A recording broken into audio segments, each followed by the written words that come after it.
कि बाहरी कैंडिडेट तो यहाँ पिकनिक बनाने के लिए आते हैं। अच्छा, बाहरी कैंडिडेट 2 महीने अपने घूम जाते हैं, पैसे खर्च जाते हैं, लोगों की नशे की आदत में डाल जाते हैं। अच्छा, कुछ एक भाई तो गांजा और ये दारू वगैरह ये सप्लाई करते हैं यूथ में, जबकि हम ये चाहते हैं कि समाज में नशा ना हो। अनीता यादव ने 9 में यहाँ इलेक्शन लड़ा, वो जीती जी, मोस्ट वेलकम, यहाँ से विधायक का काम किया। लेकिन जब दोबारा से 14 में हुआ इलेक्शन तो 7,700 वोटों पे ही सिमट के रहेगी, जबकि 20,000 वोट तो कांग्रेस के। ऐसे ही राव नरेंद्र सिंह है, 2 बार हजका से जीते थे 2009 में नारनौल। कांग्रेस की टिकट पे 2 बार हारे नारनौल। अब उन्होंने सोच लिया कि यहाँ तो पार पड़ेगी नहीं, अटेली चलते हैं कि बाहरी को पार्टी टिकट ना दे, और बाहरी कैंडिडेट को टिकट देती है तो वो कांग्रेस को हराने के लिए दे रही है। हेलो फ्रेंड्स, कैसे हैं आप सभी। मैं Shamsher Kaushik India news point पर आपके समक्ष एक बार फिर से उपस्थित हूं आज एक बार फिर से चुनावी चर्चा करने के लिए, खास तौर पर अटेली मंडी विधानसभा के अटेली शहर के अंदर ही। और यहाँ पर हमारे साथ, जैसा कि आप स्क्रीन पर देख पा रहे हैं, नंबरदार सुरेंद्र कुमार यादव जी हमारे साथ बैठे हुए हैं, जो टिकट के दावेदार हैं कांग्रेस के अंदर, और इनकी काफी लंबी सक्रियता रही है कांग्रेस पार्टी के अंदर। तो सारी बातचीत करेंगे, आप बने रहिए हमारे साथ इंडिया न्यूज पॉइंट पर। सुरेंद्र जी, स्वागत आपका। नमस्कार शमशेर जी, आपका भी और आपके दर्शकों को भी नमस्कार। हमारे दर्शकों को एक बार बताएं कि नंबरदार सुरेंद्र कुमार यादव जो हैं वो कौन, कहां और कैसे जो है इस यात्रा पर निकले हुए हैं। मैं सबसे पुराना कांग्रेसी हूँ जी।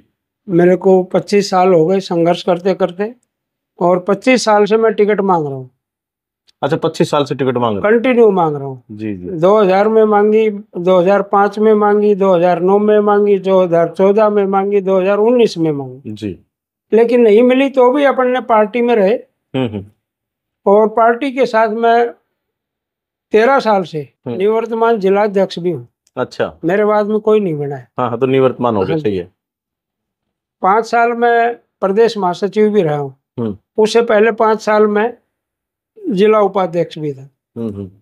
तो कांग्रेस में सबसे ज्यादा उम्मीदवारी मेरी बनती है अटेली विधानसभा से, क्योंकि मैंने 4 तो लोकसभा के इलेक्शन करा लिए, जिसमें अटेली के बूथ लेवल तक जितने भी 215 बूथ हैं। अब आज के दिन 2024 में इलेक्शन हुए थे, रावधान सिंह जी थे कैंडिडेट, तो इनमें बूथ कमेटियां सभी बूथों की बना करके हमने तैयारी की थी। सभी बूथों पे एजेंट वगैरह पूरी तैयारी है, और 25 साल से मैं घूम रहा हूँ। तो मेरे यहाँ अटेली ब्लॉक के जो 52 गांव हैं, उनमें तो लगभग मैं घरपति आता जाता हूँ। सबके बूथ लेवल पे जो काम होते हैं, जो हर गांव में 20, 30, 50 आदमी अपने हैं, और ये चीजें तो हो गई है।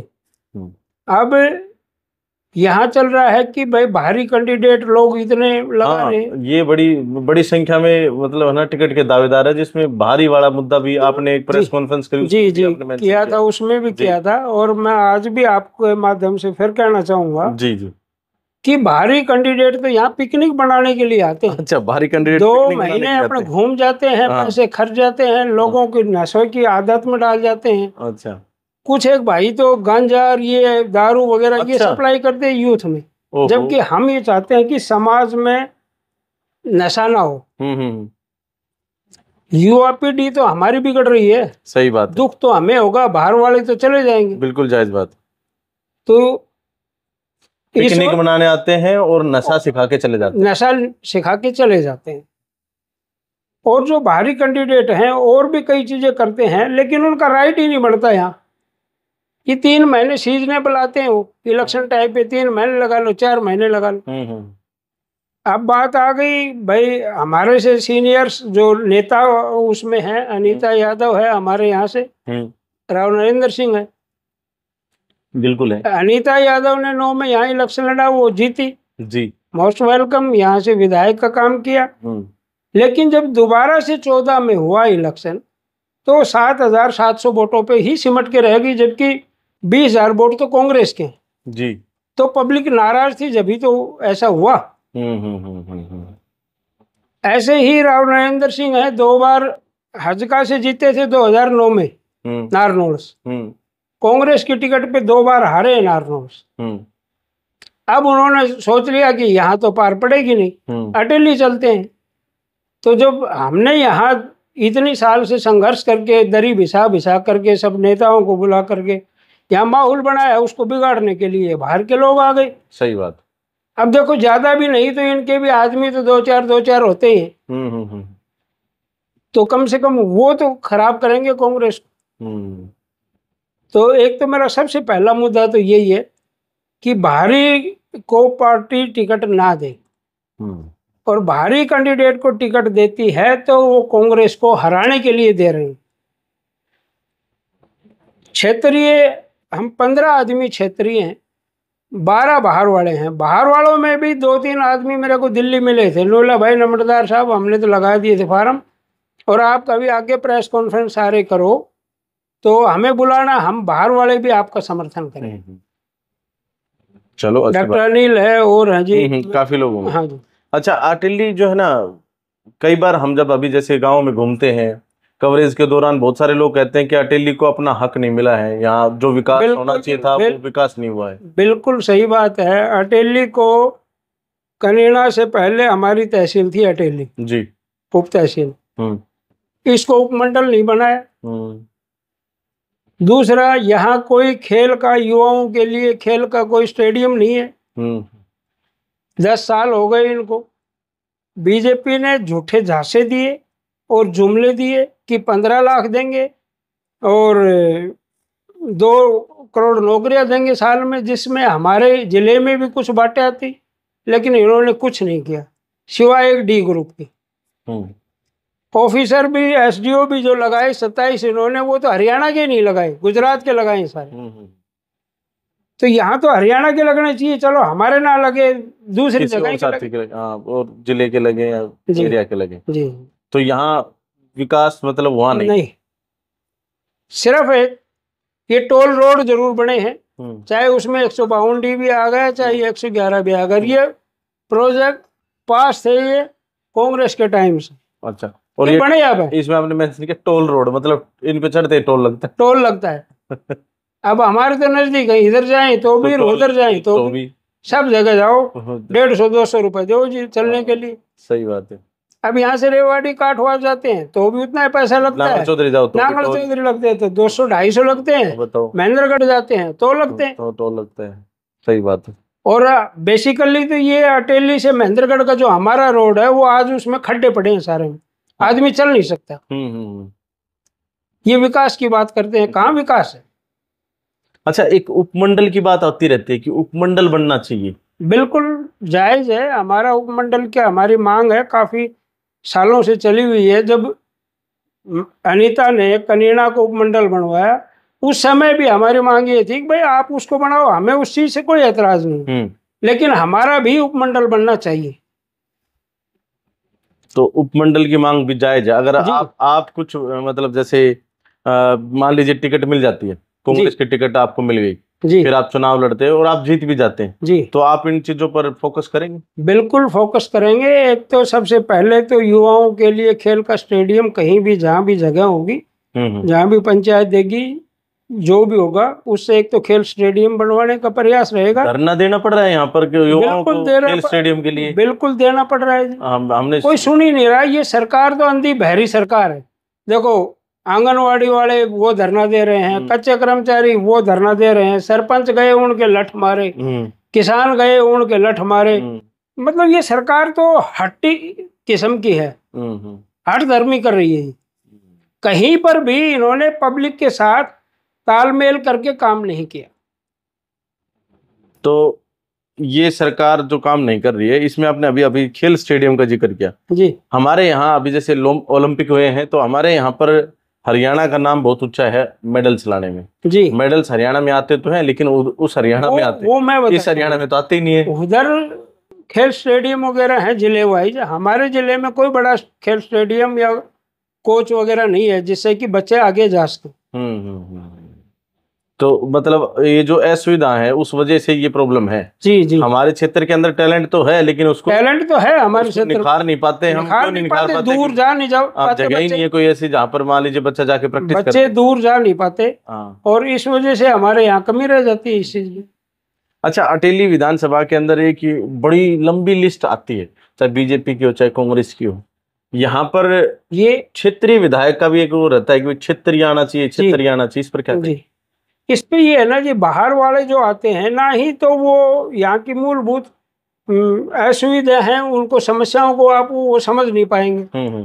और जो यहाँ के लोकल जितने भी हैं, मैं ये नहीं कहता मैं दावेदार हूँ, लेकिन मेरे को छोड़ करके भी किसी को पार्टी टिकट दे तो लोकल को दे, लोकल को दे जी, बाहरी को ना दे, बाहरी को ना। अच्छा, शुरुआत में हमने बताया जैसे नंबरदार सुरेंद्र कुमार यादव जी, तो नंबरदार हैं आप, नंबरदारी करते हैं? मैं गांव में नंबरदार भी हूँ, मेरे दादाजी थे, मेरे फादर थे, मेरे बड़े भाई थे जी। बड़े भाई ने मेरे को नंबरदारी दी थी डीसी साहब के एप्लीकेशन लगा करके, और भाई अटेली में ये रहते हैं, मैं जयपुर से बाहर रहता हूँ। आपकी शिक्षा व्यापार के बारे में बातचीत करें तो? हाँ करो। शिक्षा मैंने बीए करके बीएड की जी, और उसके बाद में फिर मैंने ईंट भट्ठे वगैरह लगाए। अटेली में भी हैं, जयपुर में भी हैं जी। जो बड़े भाई देखते हैं, जयपुर का गांव में है, उसको मेरे बड़े सरपंच साहब हैं, वो देखते हैं जी। और एक ये पंप है रिलायंस का, ये बेटा देख लेता है। बहुत अच्छी बात है। अच्छा, तो मतलब आप हर दृष्टि से हैं योग्य कैंडिडेट के तौर पर माने जाते हैं? बिल्कुल, शिक्षित भी हैं भाई आप, हर तरीके से एक लंबे समय से, काफी लंबे समय से आपने कांग्रेस में सेवा की? मैंने 25 साल तो अब एक्टिव मेंबर रह करके की है। अच्छा अच्छा, 25 साल हो गए, जिंदगी के 25 साल निकाल 25 साल लगा कांग्रेस में लगा दिए जी। चलिए, तो अब 25 साल में 5-6 बार तो हो ही गया जी, टिकट मांगते आ रहे हैं। अब की बार मेरे एक बार दीपक बाबरिया जी से बात हुई थी पीछे, जब लोकसभा के लिए उन्होंने बुला रखे थे सभी पदाधिकारियों को कि भाई किसको टिकट दी जाए, सर्वे के आधार पे श्रुति को दी जाए या रावधान सिंह को दी जाए, 2 ही कैंडिडेट थे उसमें। तो उनको पता भी था कि नंबरदार साहब पहले श्रुति हर के साथ रहे। अच्छा, और अब ये रावधान सिंह के साथ। अच्छा, तो उन्होंने जी श्रुति ने क्या काम किया, कैसा, मखा जी उन्होंने अपने कार्यकाल में बढ़िया काम किया था, लेकिन उसके बाद में वो 2 बार हार गए, 14 में और 19 में। तो उचित नहीं है, तो उचित नहीं है। तो फिर मैंने मेरा बायोडाटा उसी समय दिखाया था। अच्छा अच्छा, प्रभारी जी को। मैं बोला जी देखो, आप लोग ऐसे आदमियों को टिकट दे देते हो कि जिनको टिकट नहीं देते हो तो उनके पेशेंस नहीं है कि वो पार्टी में सेवा करें। और मैं तो मखा जी 25 साल से पार्टी में हूँ, हर बार टिकट मांगता हूँ, आप नहीं देते हो तो भी पार्टी में हूँ। हाँ सही बात है। तो कहीं विश्वसनीयता की भी तो कोई जगह होगी, कोई पार्टी के प्रति भी तो वफादारी की भी कोई जगह होगी। उसका भी कोई नाम होना चाहिए। तो उस समय बाबरिया जी ने ये कहा था मेरे को, प्रभाजी जी ने, कि नंबरदार साहब आपकी मदद मैं करूंगा। तो मखा जी चलो समय आएगा जब आपसे भी गुहार लगाएंगे। गुहार लगाएंगे, सही बात है जी। अच्छा, अब जैसे ये बातें हो गई, अटेली के बारे में हो गया, आपके बारे में होगी, अब कांग्रेस पार्टी के टिकट के बारे में बातचीत करते हैं। अभी तो हमने आपको टिकट दी, आपको जिताया, और फिर आप क्या काम करेंगे उस पर फोकस करा, लेकिन मान लीजिए टिकट नहीं मिलती जी, तो फिर नंबरदार सुरेंद्र कुमार यादव जी का क्या कदम रहेगा? क्या वो बगावती सुर दिखाएंगे या फिर कांग्रेस पार्टी में रहकर ही जो भी जिसको भी टिकट दी गई है उसको जिताने का प्रयास करेंगे? अजी पहली बात तो ये है कि पार्टी मेरे को ही टिकट दे जी, और फिर भी किसी कारणवश मान लो नहीं मिल पाती है टिकट, तो हम तो सच्चे सिपाही हैं कांग्रेस के साथ रहेंगे। अब जिसको टिकट मिलेगी फिर वो मेहनत करेगा, सही बात, साथ ही रहेंगे, बगावत नहीं करेंगे, बगावत नहीं करेंगे, पार्टी में बगावत नहीं करेंगे। चलिए, तो साथियों, अभी जैसे कि नंबरदार सुरेंद्र कुमार यादव जी ने बताया कि बगावत ये करेंगे नहीं, और कांग्रेस के टिकट के ये दावेदार हैं, और पढ़े लिखे भी हैं, व्यापारी भी हैं, हर तरीके से ये तैयार हैं, और काफी लंबे समय से इन्होंने कांग्रेस में रहकर सेवा करी है। इनकी दावेदारी जो है, मजबूत दावेदारी है अपने आप में कांग्रेस की टिकट के लिए, और इनके काफी उच्च इन्होंने संपर्क भी बताए हैं कि वहां तक भी इनकी पहुंच है। विशेष बात यहाँ पर यह कि अनेकों जो है ना पदों पर रहते हुए इन्होंने इस क्षेत्र की सेवा करी है, जो कांग्रेस पार्टी में इनको पद मिले, और अभी भी ये जो है ना निवर्तमान जिला अध्यक्ष है जी। तो अब भी ये पार्टी से जुड़े हुए हैं लगातार। बाकी साथियों, आपको क्या लगता है कि अटेली विधानसभा क्षेत्र के अंदर किसको मिलेगी कांग्रेस की टिकट और कौन रहेगा विजेता? आप कमेंट बॉक्स में अपनी राय देकर अवश्य बताएं। और नंबरदार जी, आपका बहुत बहुत धन्यवाद, थैंक यू समय देने के लिए। और आप सभी का बहुत बहुत धन्यवाद। इस तरह के और इंटरव्यूज, कवरेज, रैलियां जो है उनकी खबरें और अन्य बहुत सारी जो है ना कवरेज, अवेयरनेस की खबरें हम आपको दिखाते रहेंगे। आप बने रहिए हमारे साथ इंडिया न्यूज़ पॉइंट पर। बहुत बहुत धन्यवाद। जय हिंद, जय भारत।